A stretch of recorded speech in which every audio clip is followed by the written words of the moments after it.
Bonjour, je suis particulièrement heureux de l'action que nous allons mener ensemble au profit de la recherche médicale et plus particulièrement sur la problématique des maladies neurodégénératives.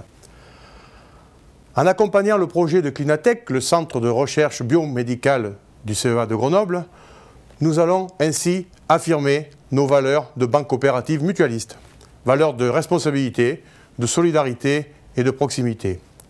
Crédit Agricole, ancré au cœur des territoires pour accompagner l'activité économique, a toujours su s'engager dans les grands enjeux de société. En participant aujourd'hui à ce grand projet qui va améliorer le quotidien de millions de personnes, nous réaffirmons une nouvelle fois notre engagement dans la société. Le but de Clinatech, c'est de prévenir et guérir grâce à l'innovation technologique et d'aller très vite au lit du patient. Notre position de recherche doit rester extrêmement humble, puisque la raison pour laquelle on fait une recherche médicale, c'est l'échec médical. Donc ça, c'est extrêmement important de le rappeler. Une position qui ne doit pas vendre des miracles, mais l'humilité par rapport aux patients. On répond clairement à des besoins biomédicaux. Clinatech est là pour répondre aux besoins des patients dans des secteurs majeurs de la médecine que sont le cancer, les maladies neurodégénératives et le handicap. Donc l'opportunité, vous voyez, c'est de passer du monde du médicament au monde où les micro-nanotechnologies et l'électronique vont se retrouver dans la médecine. Et en fait, dès maintenant, quand vous allez passer une radio, quand on vous fait du diagnostic, ou quand vous avez un pacemaker ou un neurostimulateur, il y a déjà ces technologies qui rendent ces dispositifs de plus en plus performants.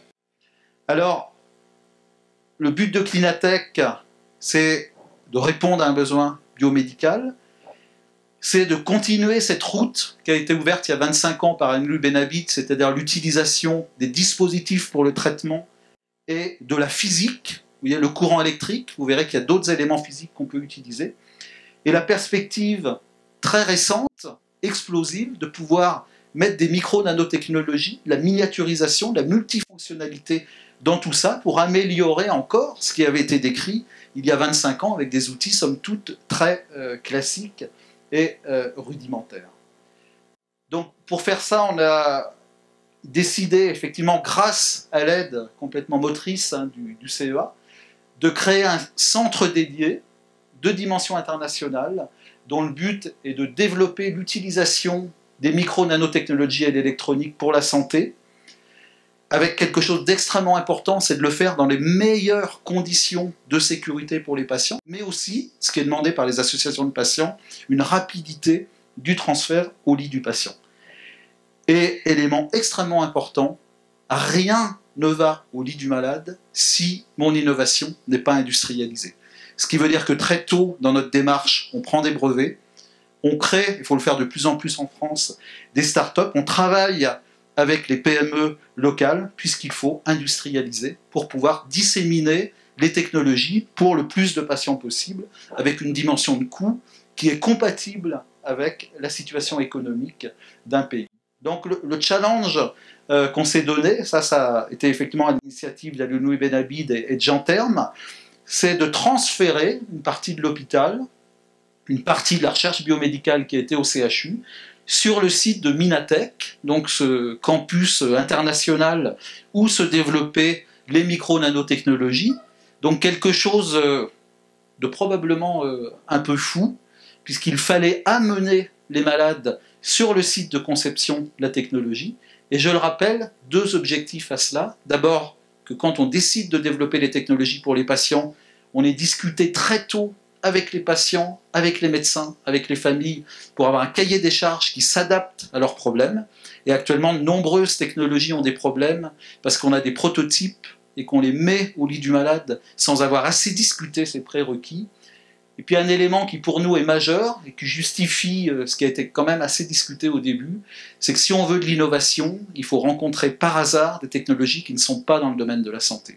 Et actuellement, on en a plein d'exemples. Vous voyez, sur ce site de Minatech se développent des technologies pour l'énergie, essentiellement pour le solaire.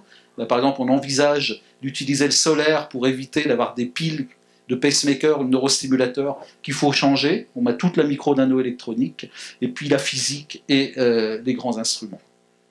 Donc, pour faire ça, un bâtiment de 6000 m², et donc pour cet objectif de transfert dans les meilleures conditions de sécurité au lit du patient, on avait besoin de quoi?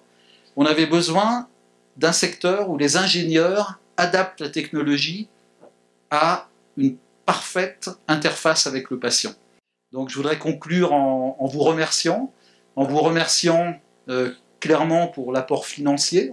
On a besoin d'argent, mais pas que pour l'apport financier, pour aussi la rencontre sociétale que vous nous permettez. Et je crois que là, vous allez jouer un rôle central, parce que pour nous, c'est parce que aussi vous êtes une banque unique, vous êtes une banque coopérative, donc vous êtes extrêmement représentatif d'une société que, c'est vrai, c'est la critique qu'on peut se faire, on a du mal à rencontrer. François Berger vient de nous le rappeler, pour réussir, il faudra des moyens. La mobilisation qui est la nôtre doit conduire à lever des fonds, à faire en sorte que les projets engagés puissent aboutir dans l'intérêt général, au profit de tous. Je compte sur votre mobilisation, collaborateurs, élus, les 78 caisses locales qui vont faire mouvement, mais aussi vous, les sociétaires et les clients et les non-clients, pour qu'ensemble nous réussissions à apporter notre pierre à ce beau projet qui conduira l'avenir de la recherche et le bien-être de nos concitoyens.